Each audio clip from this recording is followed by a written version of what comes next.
empezando. La siguiente ponencia está a cargo del doctor Javier Reyes Trujeque, del Centro de Investigación en Corrosión de la Universidad Autónoma de Campeche.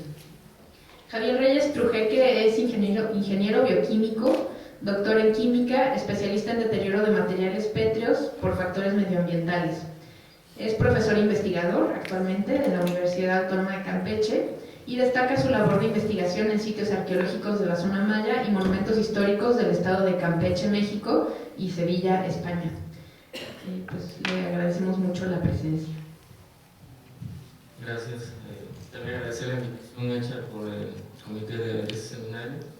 Voy a hablarles de unos temas que estamos desarrollando actualmente en la Universidad Autónoma de Campeche, que es relacionado con el efecto que tiene el medio ambiente sobre el proceso de deterioro que eventualmente sufren los materiales pétreos que se encuentran expuestos, por supuesto, a las condiciones ambientales del clima tropical de la sureste de México. Este trabajo es parte de lo que desarrolla un cuerpo académico. Nosotros somos una institución educativa, entonces tenemos un cuerpo académico consolidado. Los que están inmiscuidos en este medio saben qué significa esto, que se llama Ciencia e Ingeniería Ambiental aplicada al estudio de materiales de interés histórico y artístico, degradación y conservación, que apoya una maestría en Ciencias de la Conservación de Materiales, que curiosamente tiene una terminal en Conservación de Materiales de Interés Histórico y Artístico. Al final de la presentación voy a poner mi correo electrónico. Si alguien tiene algún interés particular en la información que podemos enviarle, pues con todo gusto se comunican con nosotros y inmediatamente nosotros les contestamos, ¿no? El trabajo entonces trata de evaluar, básicamente identificar algunos tipos de indicadores, ¿no?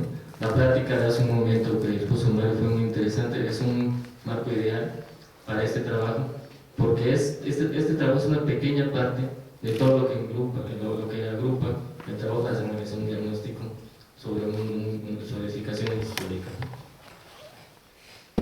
El deterioro es un proceso natural, no es un concepto que a lo mejor a veces es difícil de entender, pero es un proceso termodinámico.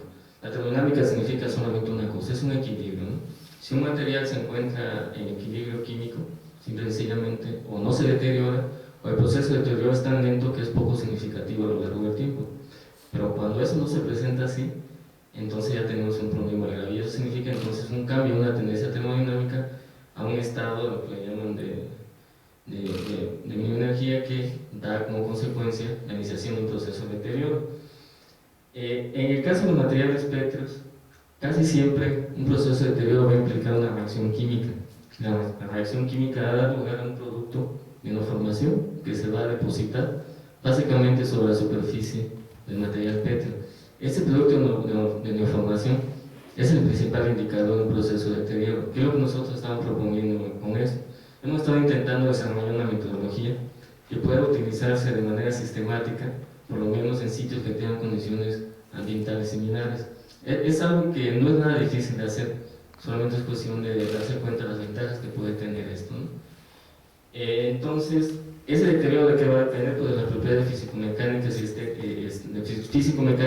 del material y las condiciones químicas, ¿no? El proceso, al final de cuentas, origina cambios en esas propiedades, también daños estéticos. Muchas veces el indicador del proceso de degradación se determina a partir de un aspecto visual que implica un efecto estético de la condición original del material. Entonces son los indicadores que se pueden ir evaluando para intentar indicar cuál es el proceso que se está presentando.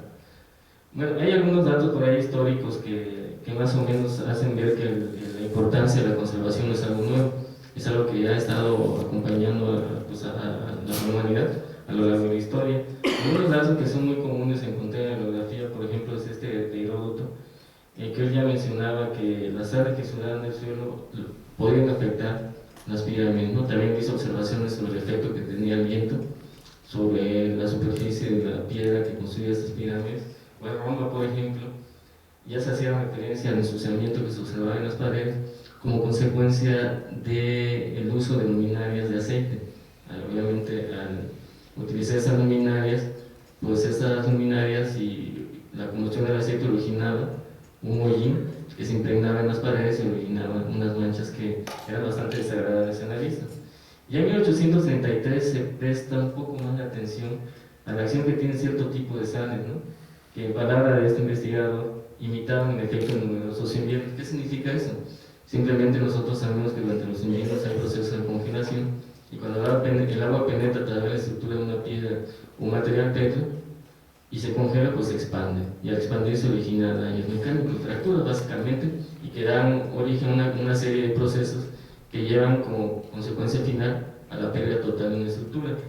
Estas sales tienen ese mismo efecto, ¿no? Pero son productos que se forman dentro del material, que pueden provenir del medio ambiente o ser parte del mismo material, y que al crecer dentro de esa estructura porosa que por lo general tienen esos materiales, pues originan microfracturas que dan lugar a los procesos de deterioro que finalmente nosotros logramos observar cuando vemos que una estructura, un edificio o un monumento empieza a presentar un cierto tipo de daño. La severidad de un proceso de deterioro va a depender básicamente de dos condiciones. Primero, la propiedad intrínseca del material. Los materiales pétreos tienen ciertas propiedades que por sí mismos lo hacen que sean susceptibles al medio ambiente. Pero también un mismo material se va a comportar de manera diferente en diferentes condiciones ambientales. Y, por supuesto, las condiciones ambientales, es decir, los agentes naturales y antropogénicos que se puedan presentar en el medio ambiente. En conjunto, estos parámetros se denominan factores de deterioro.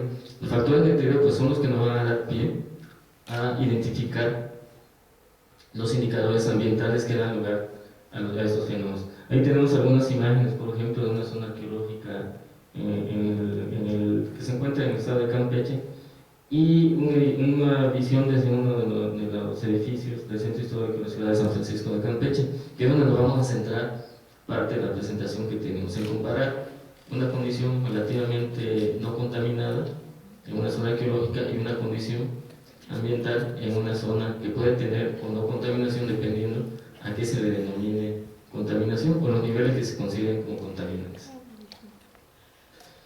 Los factores de deterioro se van a dividir básicamente en dos tipos: los intrínsecos, que son propios del material, y los extrínsecos, que son los ambientales.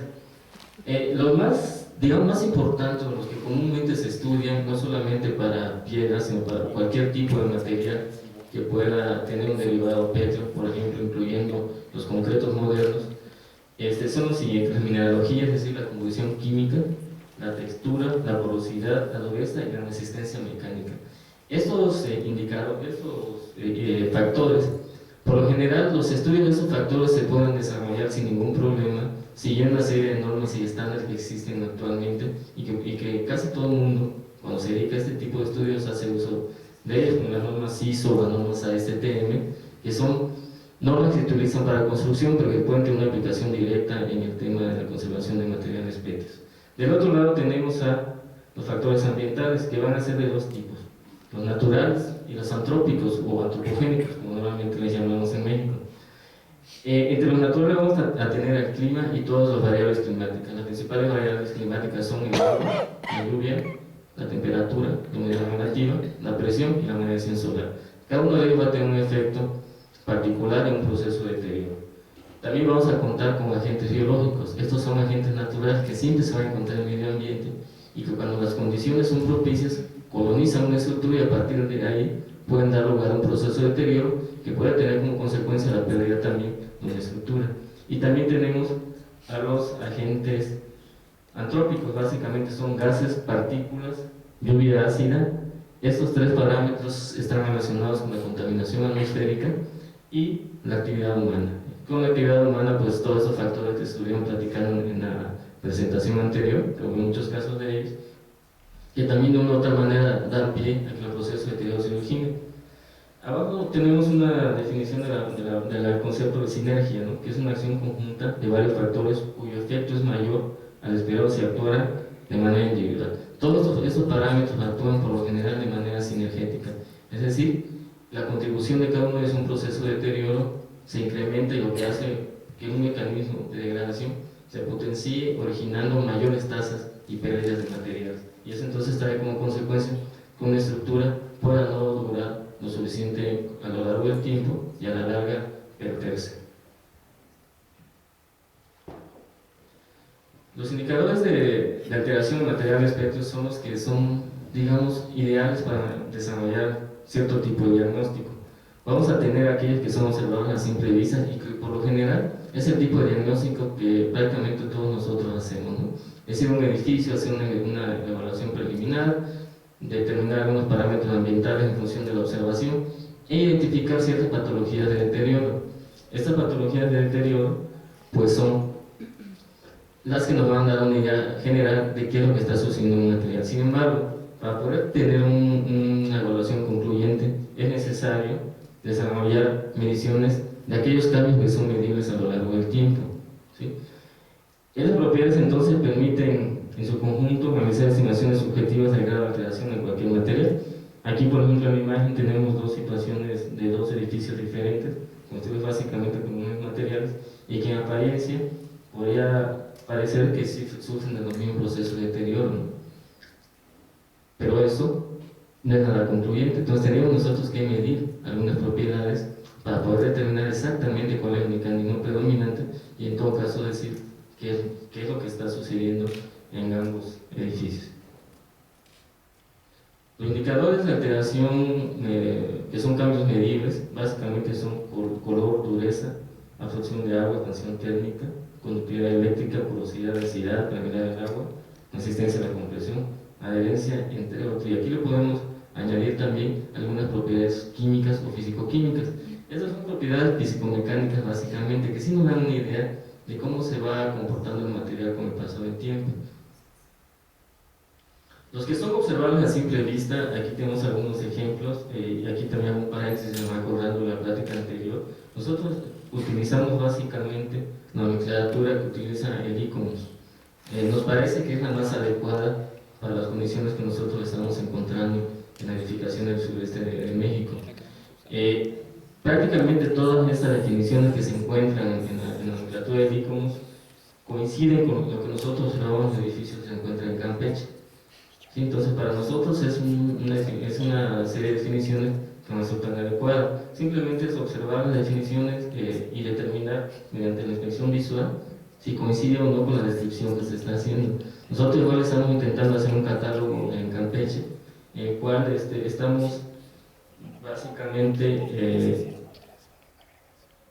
determinando ciertos tipos de estructuras y que coincidan con esas definiciones para hacer una especie de definición local de los procesos de deterioro que se están presentando en la región.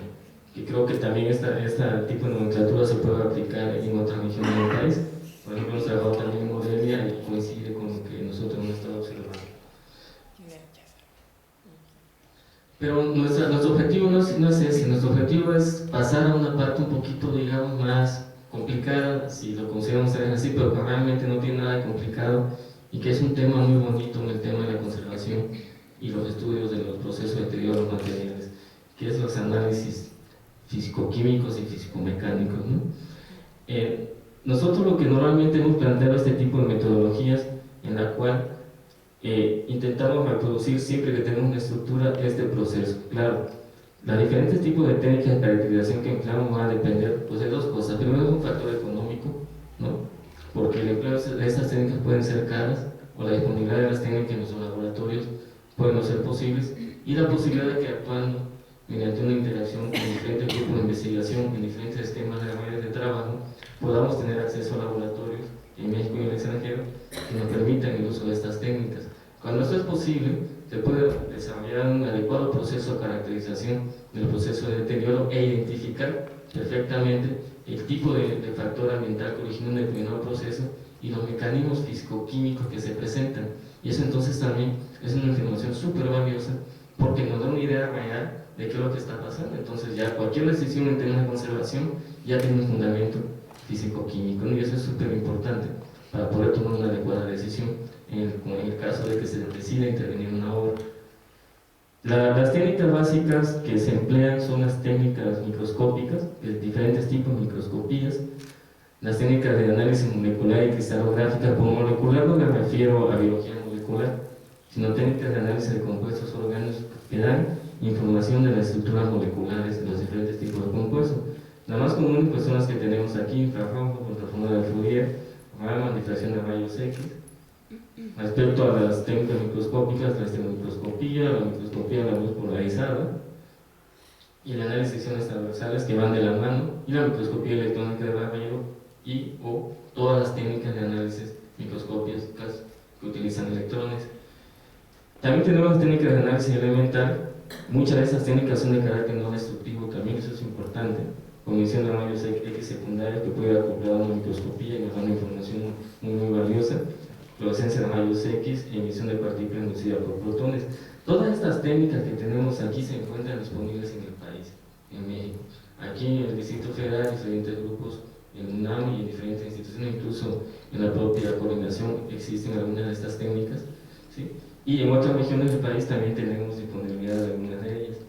¿Sí? Al final de cuentas, ¿qué es lo que hacemos? Pues los resultados que obtenemos de esta información, hacemos una evaluación que la contrastamos con una caracterización ambiental que tiene que ver con parámetros meteorológicos, con contaminantes atmosféricos y el desarrollo de ensayos acelerados para estimar los procesos de reacción en condiciones controladas, y otro tipo de técnicas también complementarias como análisis de imagen, la reflectometría visible, la colorimetría y la determinación de propiedades físico-mecánicas, y aquí yo incluiría las técnicas de biología molecular aplicadas a la identificación de microorganismos, que son agentes que también tienen muy importante influencia en el proceso de deterioro, sobre todo en sitios que no están contaminados. Dos casos vamos a platicar hoy, en el que vamos a mostrar la aplicación de tres tipos de técnicas, las mismas técnicas en dos casos diferentes, bajo dos condiciones microambientales. Vamos a encontrar muchas similitudes, pero también algunas pequeñas diferencias que nos van a dar una idea general de cuáles son las particularidades que se relacionan con el medio ambiente dentro del cual se encuentra un edificio. Los edificios que vamos a trabajar trabajamos es el baluarte de San Pedro, que se encuentra en el centro histórico de San Francisco de Campeche, la capital del estado, y el edificio de los 5 pisos, unos mascarones que se encuentran en esta zona, que se encuentra en la zona arqueológica de Esna. ¿Sí? Una particularidad es que ambos sitios se encuentran dentro de una misma zona geográfica, entonces eso climáticamente le da una caracterización climática, de acuerdo a la clasificación de Köppen modificada por García, de un clima tropical subhúmedo con lluvias en verano. Entonces, en teoría, las condiciones ambientales tendrían que ser las mismas, ¿no? Hay una pequeña diferencia, sí. La ciudad de Campeche se encuentra precisamente en la zona costera y Esna se encuentra a 60 kilómetros nada más al sureste de la ciudad. Empezamos con el caso del deterioro del estuco prehispánico en Esna. Esos, bueno, son datos arqueológicos proporcionados por los grupos de trabajo con los que nosotros hemos estado colaborando. Básicamente, el edificio de los 5 pisos es uno de los edificios más importantes. Después de Calamor, yo considero que es el sitio arqueológico más importante del estado. Y en esta zona ustedes pueden observar que hay dos estructuras. Debajo de estas estructuras, una que tiene un techo de la palma de guano y otro que tiene un techo de policarbonato. Se encuentran dos mascarones de estuco policromado que fueron descubiertos en diferentes periodos de tiempo, pero corresponden en teoría al mismo periodo histórico de la zona arqueológica de Esna. Aquí tenemos unas imágenes que más o menos nos van a dar una idea de cómo se encuentran actualmente esos mascarones. Algunas representaciones hechas por los grupos de arqueólogos del arqueólogo Benavides y la restauradora Diana Gano en Campeche, que son los que han estado trabajando directamente en esto. Y un aspecto más general de las condiciones microambientales que se podrían generar para los cuales se encuentran esos mascarones una vez que estas techumbres fueron colocadas sobre ellos, ¿no? Aparentemente ese mascarón fue descubierto en el año 96 y este de aquí en el año 2002. Curiosamente también esto fue descubierto por un fenómeno meteorológico, después de un huracán. Se derrumbó la fachada de esta parte de la fachada del edificio y quedó descubierto, ¿no? Aparte de ello, entonces empezaron a hacer estudios. Se trató de proteger los mascarones, se diseñaron estas estructuras para protegerlos. Sin embargo, el proceso de deterioro continúa. Es un proceso que no se ha detenido, incluso bajo ciertas condiciones parece ser que el proceso se está acelerando.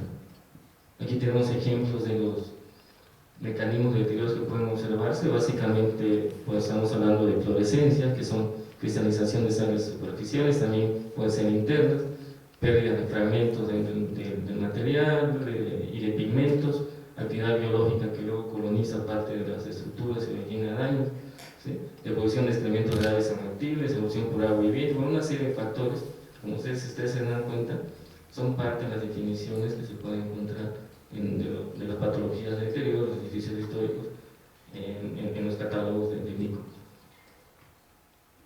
Entonces, una vez ya tuvimos esto, lo que hicimos fue retirar pequeños fragmentos de las muestras. Este abatido de los fragmentos de las muestras fue realizado, como siempre, con supervisión de grupos de LINA, la sección de Nacional Campeche. De hecho, ellos fueron los responsables de tomar las muestras para tratar de disminuir la cantidad de material que se iba a tomar. Se tomaron muestras de esos colores y se aplicaron esas tres técnicas que son técnicas que dan muchísima información, son de relativamente fácil acceso comparado con otros disponibles en el medio y que nos permiten analizar una interpretación, digamos, bastante adecuada de lo que está sucediendo en la estructura, ¿no?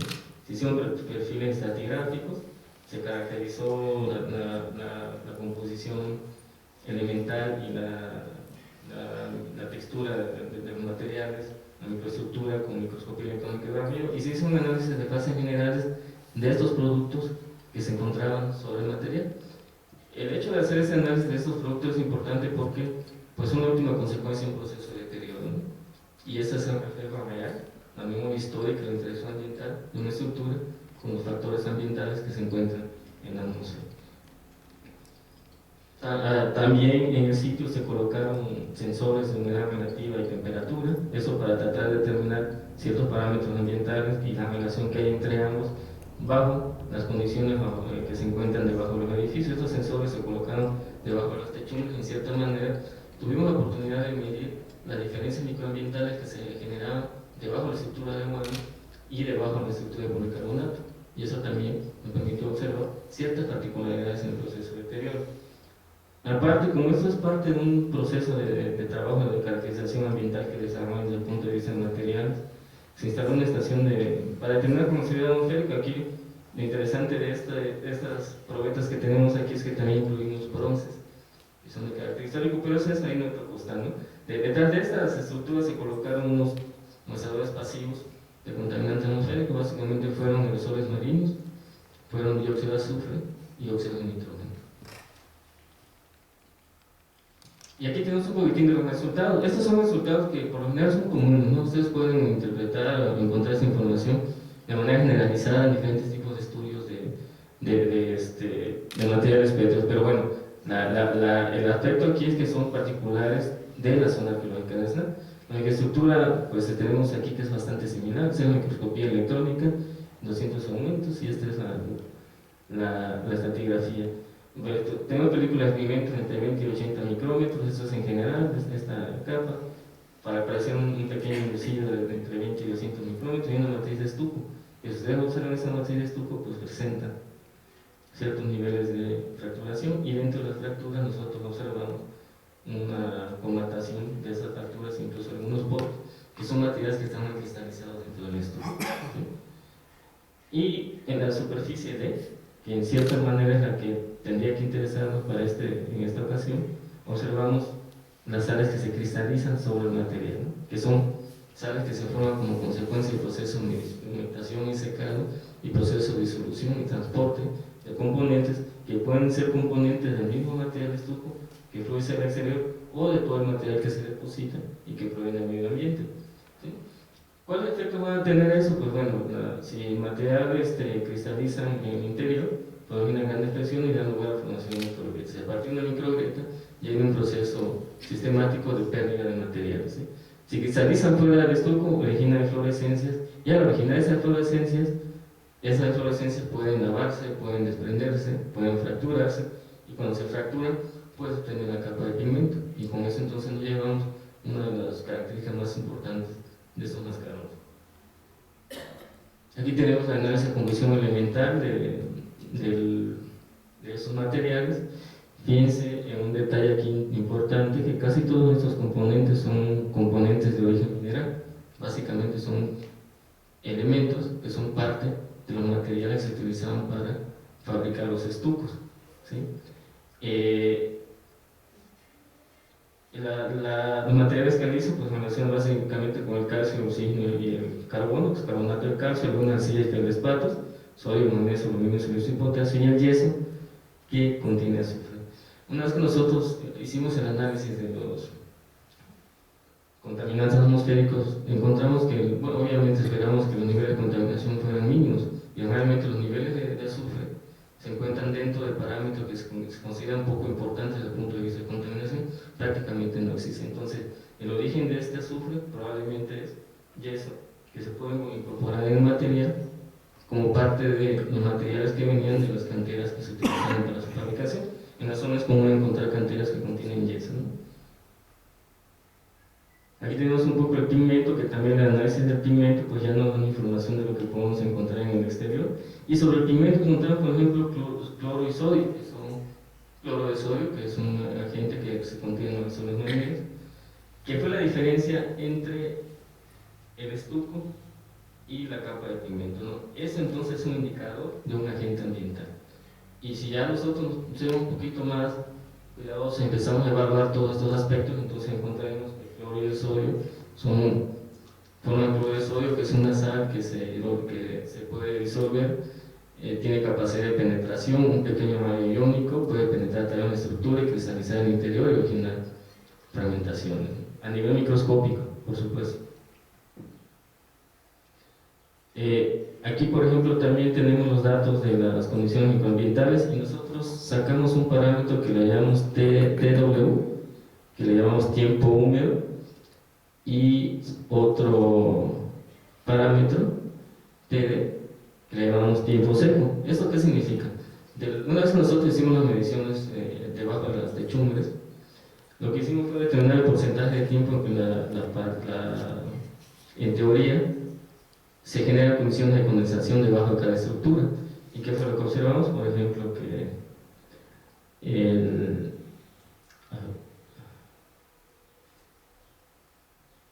este de W es el techo de policarbonato. Observan ustedes que el tiempo de secado debajo del techo de policarbonato es más amplio que debajo del guano. ¿Eso qué consecuencia tiene? Sí tiene una consecuencia importante, porque si nosotros tenemos condiciones de secado de mayor tiempo de una determinada estructura, eso significa que hay un proceso de cristalización mayor. Es muy simple, ¿no? ¿Por qué? Porque el punto de cristalización de las sales va a depender de la humedad relativa. Y entonces lo más probable es que en zonas más secas nosotros encontremos una mayor cantidad de sales. Esas sales pueden tener un efecto en el proceso de deterioro. Y efectivamente, cuando nosotros analizamos la composición de los materiales, ¿sí? Aquí tenemos utilizando también los mismos códigos, ¿sí? Encontramos que de acuerdo a la nomenclatura que utilizamos, los mascarados que se encontraban debajo de esta zona presentaron siempre una mayor variedad de sales cristalizadas. Esa variedad de sales cristalizadas pues va a depender precisamente de la humedad relativa. Podemos ver, por ejemplo, las sales que se cristalizaron, que eran nitrantina, que son compuestos que se relacionan con nitratos, el níter, que es un nitrato de potasio, el cloro de sodio e incluso yeso, ¿no? Estos agentes, por lo general, no los vamos a encontrar en un estuco natural, ¿no? ¿De dónde vienen? Pues del medio ambiente. Y pueden tener dos orígenes. Uno puede ser contaminación originada por el uso de fertilizantes. Toda esta zona donde se encuentra es una zona agrícola. Entonces tenemos ahí una fuente que va a originar un proceso de solución y cristalización en materia. O también pueden formarse a partir de procesos biológicos, degradación de compuestos como aminas, por ejemplo, ¿no? O cualquier otro tipo de proteína que se puede encontrar en algún tipo de célula. ¿Y eso qué significa? Pues plantas, animales o microorganismos, incluso excretas de algunas especies, ¿no? Eso en cuanto a lo que se pudo observar en ese material. Aquí tenemos las principales compuestos que observamos en el escalón pero eso debe generar, ¿no?, de cómo puede variar una condición microambiental, puede dar pie a un proceso de degradación. Eso en cuanto a lo que observamos en una pequeña conclusión de esta parte, ¿no? Bueno, la conclusión siempre que presentamos eso es muy simple, no encontramos nada nuevo. Encontramos sales que cristalizan en la superficie del material, que son comunes en cualquier ambiente que se encuentra en intemperie, ¿no? Cualquier estructura que se encuentra en intemperie. Pero aquí sí hay un detalle importante, ¿no? Lo que también nos permitió observar es la presencia de ciertos agentes que no pertenecen al material base con el que se construye el estuco o con el que se fabrica. y eso forma sales que a la larga también tienen un efecto en el proceso de deterioro. Se forman condiciones microambientales de baja contaminación, son básicamente una condición prácticamente natural, ¿sí? Y también que las cubiertas protectoras en el edificio generan condiciones ambientales que favorecen mayores tasas de cristalización debajo de las cubiertas de policarbonato con respecto a elaboradas con palma de barro. Entonces aquí es un factor, algo que hay que considerar porque se tiene que tomar una decisión respecto a qué hacer para poder disminuir el efecto que puede tener ese tipo de materiales en el proceso de deterioro de estos mascarones, ¿no? Pero bueno, esa ya es una tarea que pasa al tema de la conservación, ¿no? Ahora nos vamos al caso de Baluarte de San Pedro. El Baluarte de San Pedro pues, se encuentra en esta esquina de lo que es el complejo amurallado de la ciudad, ¿sí? Es esta estructura que tenemos aquí. Este trabajo se realizó pues, a lo largo de entre 2008, 2009 y 2011, 2012 se tomaron muestras y se hizo el estudio de este edificio y de otros edificios de la ciudad y hemos estado trabajando con él. Actualmente este edificio se encuentra en un proceso de restauración, ya no está como lo observamos aquí, la situación ya cambió en ese material, ya se han tomado medidas incluso para disminuir el impacto que pueda tener la actividad antropogénica en la zona monumental de la ciudad, especialmente en el caso de estos edificios y estructuras que se encuentran en esta avenida, que es la principal avenida que atraviesa la ciudad, ¿no? Pero ahorita vamos a ver cómo los resultados de este trabajo también fueron importantes para ese tipo de toma de decisiones. Aquí tenemos un ejemplo de ese mismo baluarte, aquí le llaman baluarte de San Juan porque está al lado de una iglesia, la iglesia de San Juan, pero es el mismo, vean, este es el año 75, 76 me parece, y esta es del 2010. ¿Qué cambio podemos observar en el edificio?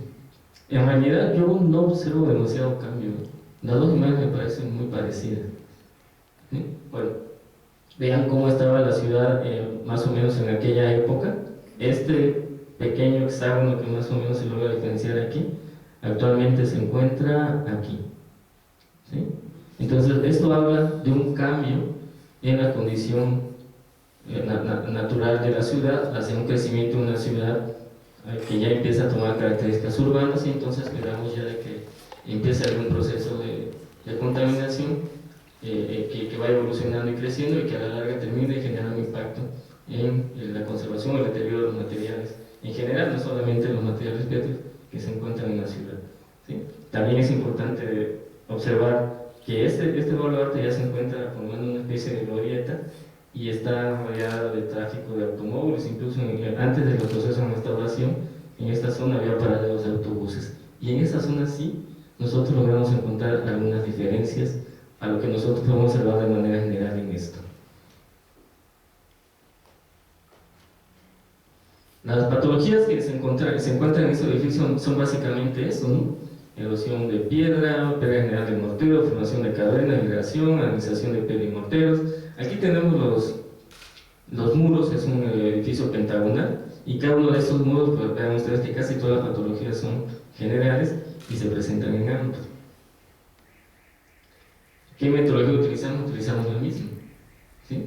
Utilizamos la microscopía óptica, la microscopía electrónica de barrido y la difracción de rayos X. Y intentamos buscar exactamente la misma información, ¿no? Y ver diferencias, ¿no? Al final de cuentas podemos comparar lo que se observa. Una descripción muy general de estas muestras son, por ejemplo, las matrices son de una textura de porosidad variable. Vean la diferencia, esta capa cristalizada puede alcanzar hasta 300 micrómetros en el interior, y una capa que es desnegable, muy suave, incluso al análisis con una microaguja, uno puede notar cómo es una capa muy blanda. Y sobre ella hay una matriz de mortero, ¿no? Hay un dato interesante, ¿no? En esta capa externa se observaron pequeñas partículas, como estas que tenemos aquí, de color negro, que nosotros pensamos que es biomasa microbiana. Y también algunas partículas de color rojo, porque el edificio en algún momento fue pintado, y bien curioso porque esos fragmentos o residuos de pintura que todavía se pueden observar en el edificio actúan como núcleos de cristalización. Sobre ellos se empieza a desarrollar las capas de deterioro.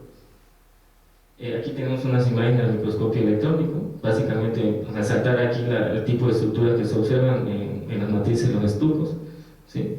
Que son básicamente son cristales de calcita, lo identificamos o caracterizamos por la forma que presenta su estructura tridimensional. Y bueno, amplia distribución de cargas, son morteros modernos, los procesos de fabricación son completamente diferentes a lo que se observa en la zona ecológica de ESNA, ¿sí? Y un hecho importante es que algunos de los elementos que incluso pueden encontrarse tanto en una cara externa como en la cara interna presentan un enriquecimiento en su concentración en la cara externa. Eso es un indicador inequívoco de deposición de agentes externos. Y si nosotros observamos qué es lo que hay, vamos a observar mayores concentraciones de azufre, ¿sí? Observamos sodio y contenidos mayores de carbono en la cara externa que en la interna, el contenido mayor de carbono en la cara interna que en la externa que en la interna, perdón, es lo que nos hace creer que estas capas negras son organismos, no son materia que se pueda originar por partículas contaminantes que se hayan sido emitidas a la atmósfera por vehículos automotores. De manera general, de la composición de los materiales, observan ustedes cómo el azufre empieza a ser un agente que empieza a aparecer de manera sistemática. El cloro también, sus concentraciones, incluso si comparamos las caras internas y las externas, con las caras externas, esos contaminantes o estos agentes parecen encontrarse en mayores proporciones, pues eso es lo que nos permite conocer ese proceso de deposición. Aquí la fase mineral que se identificaron, algunas de las muestras. Aquí tenemos los códigos colores que utilizamos fueron más que nada relacionados con algunos tipos de procesos, ¿no? Como los silicatos, que son materiales de construcción y suelo, los pigmentos, que pues tenemos el material fue pintado, la prolandita, que es un intermediario de la cal apagada, el carbonato, fluorapatito y vitinita, que son materiales originales de las rocas sedimentarias, algunos derivados de compuestos de carbonatos o materiales calizos, y yeso, por ejemplo, más probablemente relacionado con la contaminación, así como la presencia de bases minerales que son producto de la actividad biológica. Entonces, para San Pedro, pues estas serían sus conclusiones, ¿no? Una película en deformación, compuesto por carbonato de calcio, cuya matriz observaron partículas de color negro, probablemente de origen microbiano. Eso nosotros mencionamos que es muy importante. El análisis de combustible elemental demuestra enriquecimiento de elementos, principalmente aquellos ajenos a la composición de la matriz en mortero. Entonces, son indicadores de posición de productos ambientales. Y la presencia de azufre y sus derivados minerales, como el yeso, en los muros más expuestos a la acción del tráfico automotriz, que es esta zona. En esta imagen es muy ilustrativa, ¿sí? Pues un indicador del potencial impacto de las actividades antropogénicas en el área aledaña del edificio. Es decir, definitivamente hay dentro de no sé cuánto tiempo, pero la contaminación atmosférica empezará a ser un problema en la ciudad que afecta a los edificios. Y las conclusiones generales de esta presentación pues también son muy simples, ¿no? Pero creo que pero luego nos enfrentamos y muchas veces ni siquiera nos atrevemos a tomar una decisión con respecto a esto, ¿no? El análisis químico de los productos exteriores es una herramienta de diagnóstico. Permite diferenciar la acción de factores ambientales que afectan a los materiales pétreos. No solo a los materiales pétreos, cualquier tipo de material que esté expuesto a la atmósfera puede ser analizado con una metodología como la que presentamos y se puede identificar cuáles son los agentes que intervienen en estos procesos y por consiguiente pues tomar ya decisiones de cómo o bien eliminarlo o bien aislar la pieza que se encuentra expuesta a esta condición agresiva. En el sureste de México, la humedad relativa y la temperatura son factores clave en el deterioro de materiales pétreos. Eso creo que tampoco es ningún secreto para ninguno de nosotros. Sin embargo, es conveniente ya empezar a intentar evaluar la interacción que va a haber con las zonas contaminadas o con la contaminación atmosférica con los materiales pétreos. Eso es algo que ya se tiene que empezar a hacer. Muchas de las tomas de decisiones que se están haciendo actualmente en la ciudad de Campeche me parece a mí que son adecuadas, como por ejemplo en la zona de Baluarte de San Pedro se retiraron ya todos los paraderos de autobuses y todo lo que es la zona aledaña al centro histórico ya no hay paraderos de autobuses. Eso es un aspecto importante de este tipo de trabajos, ¿no? Y hoy día esto es también muy simple y fácil de entender, que eso es lo que siempre debemos de tener en cuenta. En mismos ambientes, mismos materiales sufren los mismos deterioros. Nosotros analizamos algunos de los estucos de ESNA y algunos de los estucos de San Pedro, los procesos exteriores son similares, pero cuando cambia la condición ambiental, entonces hay un incremento sustancial en el proceso sentido y en consecuencia los tipos de indicadores que van a aparecer van a ser otros, pero también son fáciles de identificar y es una cuestión nada más de tomar la decisión, pues hacerlo, ¿no? Y bueno, no sé si tengan alguna pregunta, algún comentario. Este es el correo electrónico, si están interesados en que la información que nosotros disponemos pueda fluir a ustedes, simplemente, como les comenté al principio, nos mandan un correo electrónico y nosotros nos encargamos de hacerle llegar o tratar de apoyar las dudas que tengan. Gracias.